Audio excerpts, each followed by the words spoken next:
All right, everyone.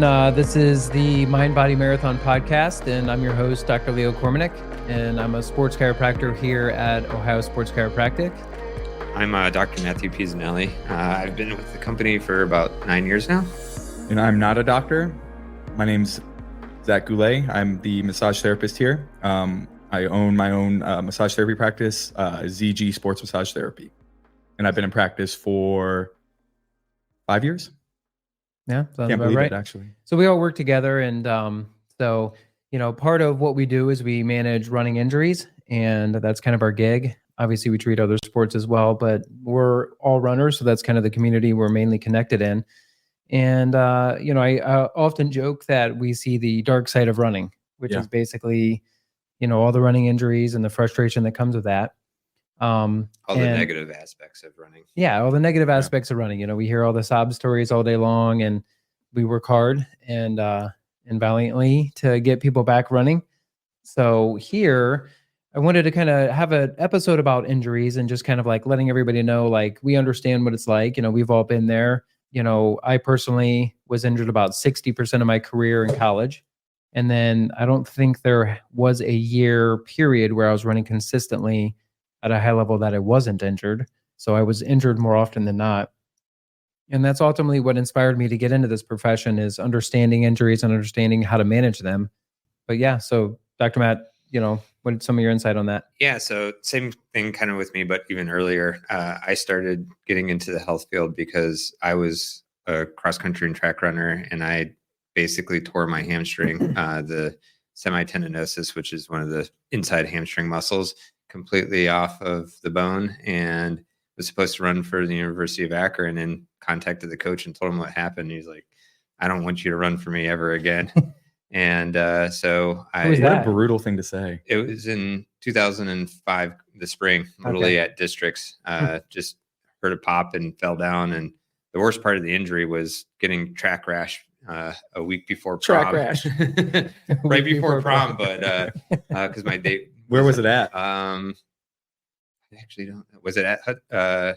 I'm talking, where was the track rash at? Oh, all down the side of my face, all on my arm. So, it's so when to see that prom picture. And it looked horrible, but basically the coach at the time was in between transitions, in between Labady and Jones. And so they just said, nope, we don't want you to run. So, and I was like, well, I'll just train and walk on. He's like, even if you meet the qualifying times, I don't want you. You're too much of a risk. So I kind of gave up on running until my junior year of college, and then started back into training and got into half marathon training. Leo, did you get injured in high school a lot too? No, actually. So in high school, I was not taking running serious at all. I didn't come from a program that had a very successful tenure. So for me, when I was in high school, I'd say I probably ran 15, 20 miles a week, and I would take weeks off, like just for no reason in the middle of the season. And so very undertrained in high school. And then I did my senior year, I did long jump just for fun at like some meet, just some Ricky Neat meet, just to have fun. And then I tweaked my knee, and that was like the only injury I had in high school. Yeah, dude. Like when I was in high school, like I would say we probably had a similar path. Like I got injured one time in high school, and it was when I decided to go full time running. Like I quit football after my sophomore year and then ran cross country and track and just like full time running. And then it was my senior year of cross country that I got my first injury. I got a deep hip flexor strain. And I was like so like devastated and upset. And so after the season, I got online. It was like 2009. So it's just like Google, like Runner's World magazine. And it was like, to not be injured, eat healthier and go into the gym. And I was like, all right, well, I'll start eating healthier and going into the gym. That's actually good advice. And it was great advice. And like, I was probably the most well-rounded at the end of high school. But then when I got to college, I was like, whatever, I'm past that now. And then I always would say that my college career was like a roller coaster, a lot of high highs, a lot of low lows. And yeah, I would say probably 60 to like 70% of my college career, I was injured. And I remember like just in my profession alone, like being a massage therapist, like we had this massage therapist on staff, Rosalie Franek, and she was doing like a graduate study on the performance effects of consistent 30-minute sports massages. And I was one of her test subjects, and I fell in love with it. And so on my end, like looking at more injury prevention, because I feel like going to you guys is more like I'm going there for an injury. When you come to me, it's like, all right, let's prevent this from happening again. Yeah, it's crazy how like some of those like key concepts that we use now were concepts that we were thinking of. It got lost in the translation of everything. Do you guys think because you're training in college and taking it to the next level, was that the reason why you were more? It's just a big jump. I mean, like that aspect. Yeah, 100%. Like just a huge jump. Malone, which is the school I ran for, we had a really gifted runners when I was there, and to be on the team, you just had to run the mileage, and it was a non-negotiable. So, and we were in a build, so we were the dirt of the MAC. Like we were terrible. Like when I got there, like my freshman year at Akron, we got second to last in the MAC. And I remember after that race, I ran terrible. And my coach came up to me and he was like, some people just aren't made to run Division I. And I'm like, I'm going to prove you wrong. But then on top of that, I put in probably a ton of work. My body wasn't adapted to it that I had to be. And I just I ebbed and flowed. Like when I was on, I was on. But when I wasn't, and like my teammates would always say like, Zach, you could get in shape in like 2 weeks and do this like insane workout, and then the next day you're injured again, and then it's just like this like cycle. And it definitely, I mean, for me, my college experience made me interested on like, why do we get injured? Like, why does this happen? Well, luckily for me, going to a smaller school, even though we had a lot of really good runners, we always had more of a longer timeline because we did have so many in the pipeline, if you will. And so the coach was just like, I want you to be really good by your junior, senior year. Like, so we basically, your freshman, sophomore year, everybody sort of takes some knocks, and it's just kind of getting used to the volume and the workload. But then by my junior, senior year and fifth year, I mean, I was like all in on running, and that really inspired me to keep running after college, which then kind of carried on for about another decade of competing at a decently high level. But, if it wasn't for that like long arc, whereas I know like a lot of Division I programs, like they just kind of want to just use you and abuse you sort of thing, and just like get the times out of you and just not really care about long-term running. And just, I see it a lot, and people just get discouraged and they just quit. I think sort of like having at a smaller school, the other thing that changed my mind about a lot of things and got me into the profession or thinking about this profession was we didn't have good athletic trainers, and we didn't have very good access to facilities. So you kind of had to figure out your injuries on your own, and you sort of had to figure out like, what are some ways that I can heal myself and just kind of manage things on that end. And then that just sort of like got the wheels turning, like, oh, I think I kind of want to be in the trenches with the athletes, and I can obviously from a psychological perspective sort of like relate to them. And so, that's kind of how I ended up here. When you were going through like your undergrad and like going through like studying the human body and all that stuff, did you have at like any point like question your athletic trainers, like why are we doing that? Like that doesn't make any sense. Like, did you like catch on to that at all? I would say no, because I never really went to them after. Oh, dude, I'm out. So you kind of just like, what are you gonna do? Just hand you ice and tell you to go to try to wait muscle for the stim on there. Yeah, so you just kind of, you're like, how to like navigate around that. Yeah. Well, on that flip side, when right before you would have started college, so Zach and I went to the same college. I had started out in the athletic training program, so I got to see the back end of it, where I was watching the athletic trainers. And after one semester of working with them, and I worked with a very good athletic trainer because I got put on the soccer team. And for those that don't know, Akron soccer team in the early 2000s, even into the mid 2000s, were pretty much top 4 ranked in the nation for almost 10 years. And so I got to see them really work well with the athletes individually for about 5 minutes, and then just get really not great care, with like, oh, just like put ice on it or stem. And then it's just like, well, this is like a complete actual injury. I just watched this guy completely like take a cleat to the like kneecap or something like that. And then you're like, oh, do this cool exercise that I've never seen. Yeah. And that's the only thing that I can give you. And then just put ice on it. Yeah. Well, what's interesting though is everything has changed so much. Like, I mean, people cup themselves. Oh, You yeah. know, people foam roll, people mobilize, they voodoo band, and I think it's awesome. And I told my patients to do all that stuff, but that stuff, like literally, I remember my sophomore year, Malone, he's in our coach brought a foam roller to us and was like, "Yeah, I heard about this at the USA Track Convention, and you kind of roll on it and release your muscles." And that was like the advent of like the foam roller, and like that was like 2 decades ago. So things have come a long way, It's crazy. and it is wild. And that's what's interesting thing about what we do here is because we focus so much on manual therapy and we focus so much on like directly treating the injuries, we can often manage a lot of things that most people don't think you can manage. Like a lot of people think, oh, I just can, I'll rest and it'll be fine. And here we can really get through. If you work the tissue right, we can really get through and heal things a lot quicker. Yeah. Kind of on that front, like what's some of the craziest things you've seen over the years with running? Oh, just a lot of tears of different things, a lot of labral tears in both the shoulder and the hip. One specific I can remember would have been in 2015. We worked the Arnold Classic, and I had it's a CrossFit competition that we specifically are treating at, and I had a female, probably in her mid-20s or so, come up to me, and she's like, "Oh, can you work on my shoulder?" And so I don't know what prompted me because we were just slammed. Like we're seeing patients like literally every 10 minutes just doing soft tissue treatment. And we've got a line that's backed up for like 20 people. Yeah. And then so I like look at it. That. I wasn't there. Was that the year we met Arnold?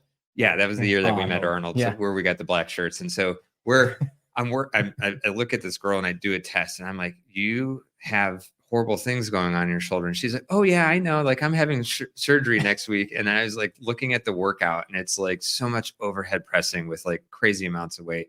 And I was like, I don't feel comfortable actually working on your shoulder. Like it doesn't need to be loosened up at all. Yeah. She's having surgery next week. Right. Like, And that's the thing. If you loosen it, you destabilize it. And so finally she's like, but I'm just not going to be able to do the lift correctly. And I'm like, fine. Like I just gave her, I was like, look, I'm just telling you, this is going to end up bad. So I work on her shoulder for, 10 minutes and everything kind of going light. And then, she goes off and lifts and she comes back and I was like, how did you do? And she's like, I PR'd in like every single lift. And I was like, that's incredible. And I was like, how do you feel? And she's like, I can't feel my arm. It's completely numb. And I was like, oh my gosh, now not only do you have to have like labral surgery repair, but now you're going to have, definitely some like nerve injury, brachial as well. plexus stuff going on.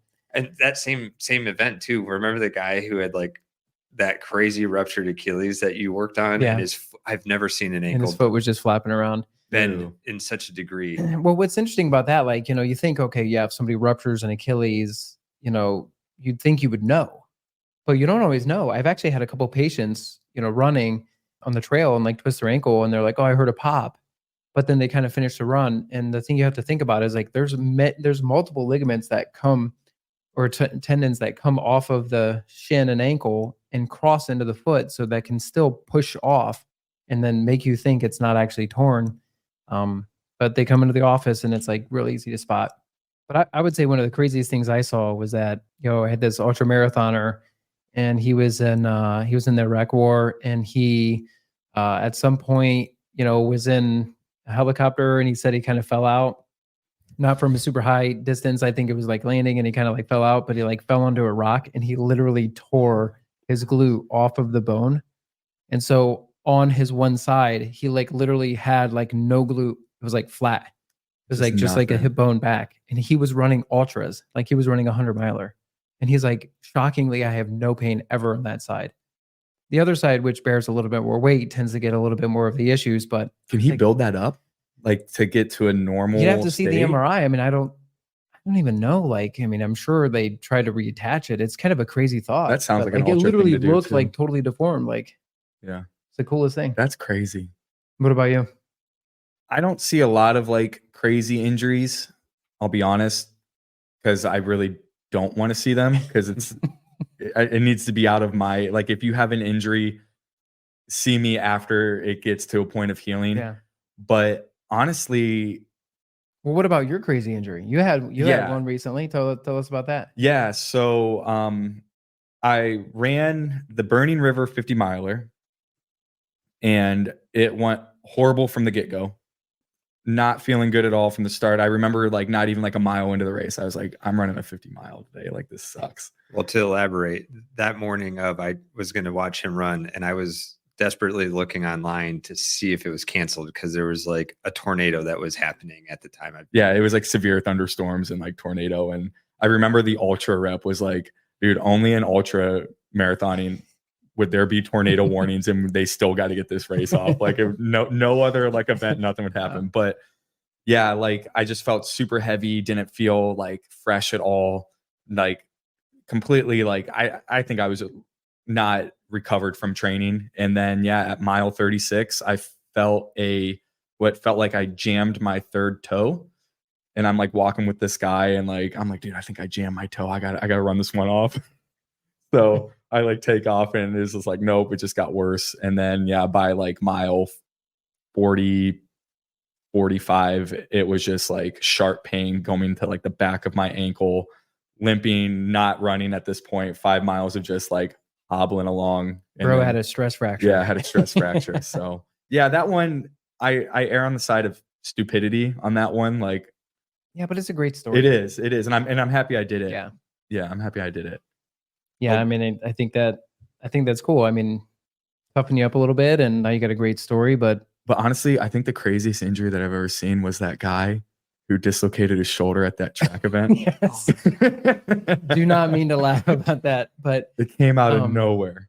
We were at this track meet. We were having a good time, massaging people and getting people ready to race and everything. And then all of a sudden, it's like this. The race hasn't even started. The races, yeah, Like, they were doing like field warm-ups. events, It's just and it was an warm-ups. adult track night. So there was like, not your typical college and high school kids competing, and so people that probably hadn't laced up spikes in potentially even decades.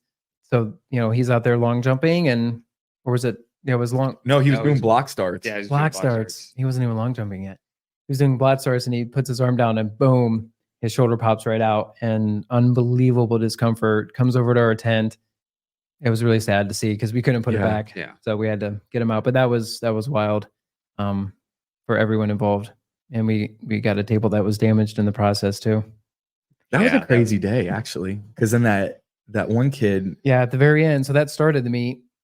And then so we're like, okay, so for next year we should have all this support.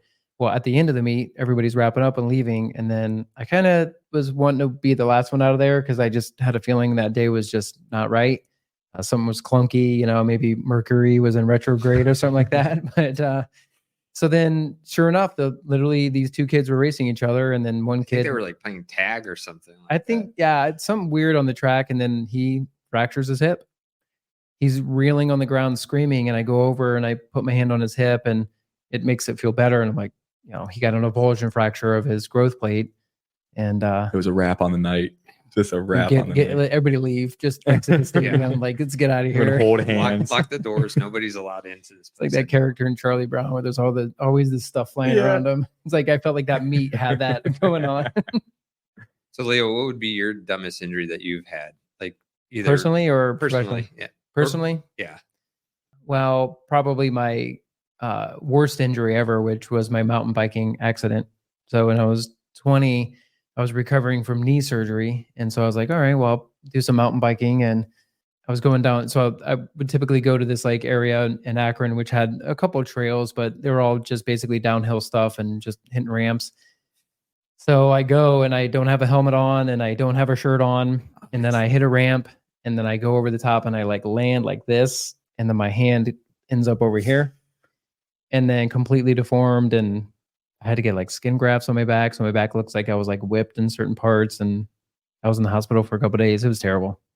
Dude, So you've had more hand injuries than I think I know. And it's crazy because I treat with my hands. Yeah. It's so wild. like that one with the desk. Oh yeah. So I was like, and yeah, so that's right. I forgot about that one. Dude, So I what was a like, crazy thing. I had this old house at one point in Akron. And so I was moving this like wood thing in the basement, that's like wood desk. And then I was living alone at the time. And then all of a sudden it like slides out and my hand is like on the ground. And then the desk comes wham and like smacks it and like pops it like clean. And so the bone was like this, like immediately like sticking out. Oh my gosh. Yeah. Yeah, that's rough. Practitioner's worst nightmare. I know. And it was, yeah, we managed though. We Yeah. got through it. I did So. all the physical treatment. I scraped everybody and we got through it. But yeah, I mean, the biggest thing about injuries, and I think kind of, giving people some actionable items with this is like, obviously we're chatting about our injuries and we've experienced it. And I think the biggest thing is the psychological aspect is understanding, when people come into the clinic, it's like, look, I know what's going on. I know what the diagnosis is. So that's critical. So wherever you are, it's critical that you get it properly diagnosed. It's shocking how that's not common. People get things misdiagnosed all the time. So getting diagnosis, getting a game plan, trying to heal and rest on your own is frustrating because oftentimes in that you feel like a victim, and it's better if you just do something. It's better if you go to a doctor. It's better if you get it imaged. It's better if you have a conversation about it and not just wait it out, because then you're given a game plan. You feel like the ball's in your court. You're not a victim to it anymore, and so psychologically it puts you on the offense. And so I think that's one of the biggest things that I try to instill in my patients that come in is just get, like I said, getting on the offense, like not letting this injury define you, and Right. let's be proactive against it. And I think like to kind of go off that too, like if I see somebody that is like post-op, like labrum, or like has like a disc issue, and they'll go like, I got the surgery and like I don't feel like I'm any better. It's like, well, treatment still has to be a thing. Like you still have to get treatment. Just because you had the surgery doesn't mean that like it's going to be a magical cure. Maybe for some people, yeah, but like on the back end of that, you still need to do rehab. And I think that's something that I was naive when I was going through my injuries, was like not doing rehab. I would just rest. And then actually, I just remember how crazy this was. We would be at practice and we would be thinking about what we have to do to not get into the position of being injured again. So we have to take away all those extra things. And I remember thinking like, well, I need to not like lift anymore because I need to be running. So like lifting takes away from running, and I need to be like not doing this, and like how backwards that thought process was. Like that, it's insane for me to even think that I thought that, because it's just like not in my like vocabulary or like my like thought process anymore to say something like that.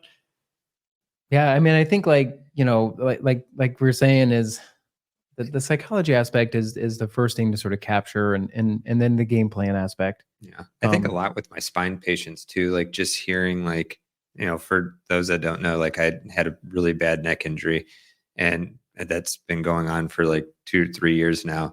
And just me being open and talking about it, like I could not even touch them for the day, and just talking about like, I have a plan for you. This is how it should go. Yeah, because I actually know what I know exactly what what you're going through. I have the same memorized. I can show you my imaging. I can show you my pain patterns, and just without even touching them, and just realizing that they're not going to be like crippled in 2 years, or have to have like all these rods and all this stuff put into their into their spine, and that may be the outcome. I don't know, but just knowing that is like not going from here and tomorrow that they're going to be signed up for surgery. It's so relieving that honestly, sometimes like I don't think they even need treatment, that it's just a lot of psychological and there's definitely some truth to that. Yeah, I know in my treatment room I have all my medical files like sitting in the corner, because I'm like, oftentimes I'll show the patient like I know I literally have this injury, like I know exactly what's happening. It's a great thing to do.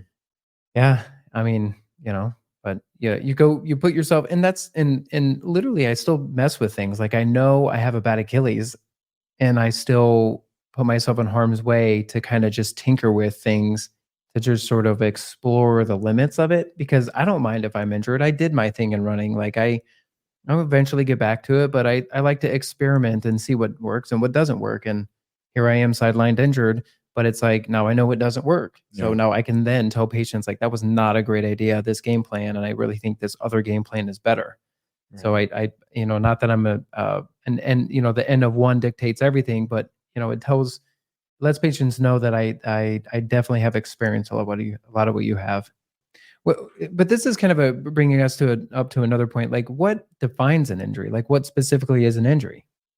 Yeah, that's a good question. Yeah, because when we're running, we're pushing the envelope, and we're going to get sore and we're going to get beat up. But like, when does that sort of bleed over into, you think of the Venn diagrams, and when does that sort of bleed over into, man, I got to shut it down. This is too bad. Like I know that there's like obvious signs, like if it's like pinpoint, if there's changes in your gait. But there's one that I always actually like find myself going back to, and I think it's the perception of what you're doing. So like one thing that I can kind of like get out of people that I see to determine whether or not they need to see someone like you or see another specialist is like, is your approach to like a normal easy run the same when you're not injured to when you feel this discomfort? So like for me, anytime that I was injured, the thought of doing like a 2 to 4 mile run felt daunting. Yeah. It was Yeah. like this like Yeah. overwhelming like anxiety. It was almost anxiety. Like I felt like I had anxiety going. I was like, man, I gotta run like 2 miles today. Like I'm gonna be just like gimping in the back and it's gonna stink. And like, yeah, we have this weird thing about ourselves, like with our perception of feelings is that, you know, like for instance, say you get a pepper cut on your finger, you kind of always want to like tug at it to see if it still hurts. yeah. So the same thing if you're injured with running, like, you know, with my Achilles all day at work, I'll be like walking around like, does it still hurt? I like rock up onto my toes, like, oh, it still hurts. Like I like always assess it. You know, I think like that kind of goes into like what you're saying, where you're like worried about how your body is going to respond out there. And then you may get away with a run or two, but long term it's unsustainable and you probably should get it checked out. So that's actually, I like that a lot because that, you know, pinpoints a critical one. You know, when it hurts when you're resting, that's another critical one. So say you're just chilling, you know, watching, you know, a movie or whatever, you're about to go to bed and your leg or arm or whatever is throbbing like crazy. That is a red flag. That puppy is probably injured and you should get that taken care of. If the pain travels. So like if it initially happens like at the top of your hamstring and now the pain is going down towards your knee, something like that. Yeah, that's another really critical one. I always like to say too, on the pain scale, you know, which is 0 to 10, 10 being the worst pain you can imagine. So if on the pain scale it sits right around a 4 or 5 out of 10, that basically speaks to me that that's probably injured and not just, you know, delayed onset muscle soreness. Which again, you know, DOMS or delayed onset muscle soreness is basically whenever you kind of surpass your capacity to adapt to that stimulus. So say you run farther than ever or you lift more weights than ever, then the next day or two, you're going to be more sore. An injury is different than that. An injury sort of lingers longer. It behaves differently. It almost hurts more when you're not using it sometimes, you know, which is, I think, another critical piece. Yeah. And also just know that pain scale slides too, you know, especially for somebody who's had multiple injuries, like that pain scale is going to be way skewed compared to, you know, because they're just going to be more scared and afraid of something. So if you just came off of an Achilles injury and now your knee's bothering you on the opposite leg or something, that pain scale is going to ramp up so much to where what probably is a 3 out of 10 pain might be a 6 because you're like, oh my gosh, I'm just breaking down. And well, that's a really good point too, is like, I always say this is a classic saying that to my patients is that injuries beget injuries. So injuries create injuries. And that has to do with compensation. So that kind of goes back to your point where if you're altering your gait or limping, you know, that's without a doubt going to like flare up an area of the body that's different than that. A lot of people will go, oh, you know, like it's fine after a mile or two and then it warms up. Right. But for a mile or two, you are literally running wrong. And that will lead to something later. And is it worth it? Like, just get it checked out and get it taken care of. But also, you're more prone to injury at the beginning of a training cycle and then at the end of a training cycle. So there's sort of this bell curve of like injury risk where it's really, really high at the beginning and really high at the end. But in the middle phase, most of us can kind of handle the volume and the workload and be generally okay with it. So when you're kind of getting back into running, just understand that it takes a couple weeks to really get into the rhythm of it. And you are at higher risk for injury there, and then also at higher risk for injury when you're peaking. And that's something that we can sort of delve into much later when we talk about training theory, but that's definitely something to consider as well. And I think another thing to consider too is that all runners, I don't want to say all runners, but most runners are stubborn, including myself, that will train through injury. Without a doubt. And there's something to be said about that. But go get it checked out. Yeah, which was my case, right? So I had an Achilles issue and I was stringing it along through the fall. And, you know, we're everybody here, we don't really treat each other that much. So, because by the end of the day, we're all tired and we're just trying to get out of here. And, you know, I didn't do my rehab. I'm a total hypocrite on that. And next thing you know, I kind of was playing with fire and here I am injured. So it's like, but I just kept running and thinking it was just like somehow going to go away. It's like, there is a limitation to matter. He's just injured because him and I have never had one season together Yes. training ever. Quite literally. In 9 years, we have. What do you mean by that? So when we first started, we had about 4 months where we both actually got to run like all of our normal routes at the office. Do those Thursday 10s? Those Thursday 10s and everything. Yeah, and we have never actually been racing at the same time. Either he's been injured or I've been injured. Well, let's get that fixed. Let's get that figured out. I'm trying. Do you think overall for all three of us, do you think like when we get injured, it's way more extreme because we know so much about our own bodies that we overlook things because we think that we can either rehab it on our own or, take supplements or do something? Like I find like I don't ever really get like a small tweak of a muscle. It's like it's either like nothing or I'm like, well, I think more to your point, I would maybe clarify it this way for me is that I know what I can push through. mm-hmm. Yeah. And if I have a small tweak in a muscle, it phases me 0%. And then I should probably just go get a massage or just go get somebody to do active release on it, but I don't. So I wait and then these things build up and eventually they come to a head and then boom, you're injured. So for me, I think I become very aware of what I can manage on my own and then for good or bad. And then because I like the empowering aspect of managing injuries. So that's what I like to do with patients. I like to help them with their home routine so they can get over the issue quicker. And I feel like I become obsessed with that. So if I get an ache and pain, I'm like, ooh, how can I get this better quicker? Yeah. And so that prevents me from getting adequate treatment. And then next thing you know, it all kind of comes to a head. Oh, probably like 60% of our exercises that we give out or the way that we treat is because we've experimented on ourselves. Yeah, quite literally. Yeah. So, yeah, well, I mean, I think like this was a great episode talking about injuries here. I think we kind of discovered some key points and went through some good personal stories on it. And, no matter where you're coming at, whether you're a longtime marathoner or just trying to find your footing, no matter where you're at on the spectrum of being active and running, chances are we can help manage that and we can help kind of walk you through that. And so some of our ideas and some of our concepts on this show, we won't always be talking about injuries. We'll be talking about a lot of other stuff, like training theory and coaching and racing and but also some mental hacks, some biohacks as well for the body and some mental hacks. So we'll be discovering a lot of these topics, but basically wanted to sort of set the framework with the injuries because, that's how we all sort of got into this realm. We all sort of got here by being injured and being burned with this sport. And like I said, the dark side of running. But to kind of last parting words here, we're going to do kind of a little bit of a quick sprint, if you will, a little play on words here. So just a quick little tidbit on what we find to be just a quick actionable item that you can easily implement in your daily life. And so we'll kind of go through that now. Yeah. So rest right now, just making sure you're getting adequate sleep.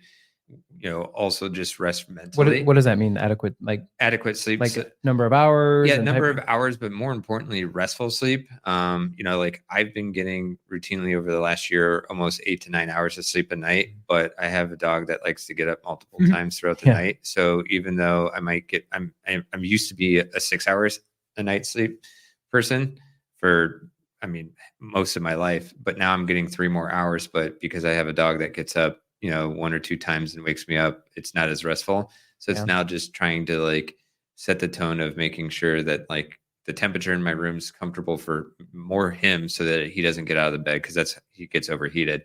And then also just setting up, taking some magnesium at night, making sure that I do like some light meditation, just calming my brain, brain down and everything, making sure that before I go to bed, I'm not like overly thinking about anything. Yeah, you definitely want to get into those theta waves quickly by doing all that with that deeper sleep. And I like that. The one thing that I like to do that helps me get into deeper sleep is read a book that is completely like unrelated to anything in my life. Like it's like a story that just is like totally unrelated. That's just a fun story. And then that way I get distracted by this story and I don't think about all the little things that I need to be doing. So that kind of helps me quite a bit. Do you wear like a Whoop or do you wear like a Aura ring or anything that I have an Aura ring, but they just changed their policy and now it's like it's just a monthly subscription and I just don't want to pay. Yeah, because my wife tried the the Aura Ring, and we were not impressed with her tracking sleep. What was it doing? It just was totally inaccurate. And Oh, because really? she had it a lot when she was pregnant, and then after when we had Mariah, and so How was it like, what was it showing? well, so like she would be like up in the middle of the night feeding, and then it would say that she had like a great night's sleep, Mm-hmm. and like we're like, that's obviously inaccurate. Like, You know, with my Garmin watch, it'll show my stress level, and I always wonder, like, it'll show like it'll like right now I have low stress, which is great, but sometimes it'll go to blue and it'll say rest. So I always wonder, like, if I'm like at home, like if I go home tonight and I'm like hanging out on the couch watching like a TV show or like reading a book or something, like, does that count that as sleep? yeah, they do sometimes actually, especially if you're like really like, say you're staying up later than normal, like on the weekend, and you're like really just like laying on the couch, just chilling, like really relaxed. It will actually mark that as sleep, and it often did that with my wife's. Mm-hmm. Yeah, I would say my Garmin's more accurate. I would say so too. Than like my Apple Watch or anything like that. Well, she has an Apple Watch now, and it's way better than the Aura, but that's good to know about the Garmin. Yeah. The Aura. But I usually only Sounds wear cool. my Garmin watch after like the night of like after a workout, just to kind of monitor how I'm recovering. I keep mine on all the time. It's pretty neat to see. Like, we went to a comedy show on Friday, and you know, we went out and had a few drinks, few libations. And like the next day, it was like you had the worst night of sleep ever. Yeah. Yeah, it tells you. It tells on you. Yeah, it does. What about you? Quick sprint. Yeah, I always hold true to this one, and this one have really kept in practice for at least the last like year and a half, is really just being accepting of what your day's bringing you. Like, we all wish that it can be nicer outside. We all wish that it's like, you know, springtime, 70 degrees, whatever. But I've really learned to like just accept what's being thrown at me, because I think that builds resilience. And I think like when you build resilience, then you can start to take on really anything. Mm-hmm. Yeah. And yeah, just so you're not stressed about these tornadoes that are happening right now. Hey man, if I get swept up, I'm gone. That is what it is. I'm gone. It's just, yeah. And because there are things consistently in your day, even if it's a rotten day weather-wise, or you know, you get a flat tire or something, there's so many things to be grateful for. I mean, it actually literally could always be worse. Right. And you know, it's important to always kind of see the silver lining in things, because people who age gracefully, man, they're really thankful, and they're very cognizant of that. Well, dude, it was like after I finished Burning River, you know, got back after I wiped the tears away, because I was emotional that day, but like got back, showered, we went out to dinner that night, and my wife was mad at me because I said this, but I was like, I'm doing it next year. And she's like, are you kidding me? You were just bawling your eyes out like 2 hours ago. What is wrong with you? And it's just like, no, like that's what the day gave me. Yeah. You know, and I don't want to have that again. That, and we always forget how bad things actually are. 100%. It like takes like a couple hours, and you're like, oh, I'll do a marathon again next year. Yeah. Well, it's crazy. I had a patient one time who came in, and she's just like super distraught. She's like still slightly injured. I've been seeing her for probably like 5 or 6 visits, which is typically a couple of appointments more than what we typically try and strive for. And she's like upset about like being 5 seconds off of her pace. This isn't a professional athlete or anything. This is a weekend warrior type of athlete. And I forget what happened. Something happened in the world where like there was a shooting. Like, I think it was during like the Miami, like, club shooting. That crazy time. Yeah. And I just was like, there are people that lost their lives, that like went to a club to like go have fun and lost their lives. And you're complaining about 5 seconds. Yeah. Like, who the heck are you? Yeah, like, put it into perspective. And she got so distraught, and like I was like, well, I lost her. She'll never come back. And the next time she came in, she's like, I literally like reevaluated my whole life. Like she's like, I'm talk about a call to action. Yeah. And she's like, I completely realized like this is just something I should be grateful for being able to run. And then in like 2 weeks, she came back again, and she's like, oh, I'm like 100% better. Well, and that's the thing. That's literally she just was dwelling on it, and like, yeah, I mean, out of this rut. My like, chiro got me out of this. Yeah. Oh, dude. And that's such a good point, because like, say somebody gets like a really bad injury, and you're like, yeah, dude, you're going to have to take whatever time off. And they'll go, and the people that I know are going to come out of that good are like, oh man, well, can I bike at least? That'd be cool. Like, oh, good. That's really good. I can still bike. That's the positive. They're always seeing and that's like really good. And people go, well, that's just not my personality. No, that's not true. This is a habit. These are things. Happiness is not something that is a trait. It's literally something you work for. It's like a fitness thing. Well, Like, what happens if you lose your job and like, are you just going to sit around and sulk all day? And Yeah, like, you have to be woe is me, or proactive. like, I've got to go out there. I got to grind. I got to Yeah. go get a job, or I got to sell newspapers or whatever it takes to Yeah. go Right. and make this, money so I And can do sustain not my sell house or my newspapers. kids. That's not a good idea. Yeah, well, whatever. That's the first thing that came to my mind. But Why is that? Because dogs running after you, or Oh, this guy. like what? Yeah. Newspapers they're not a thing.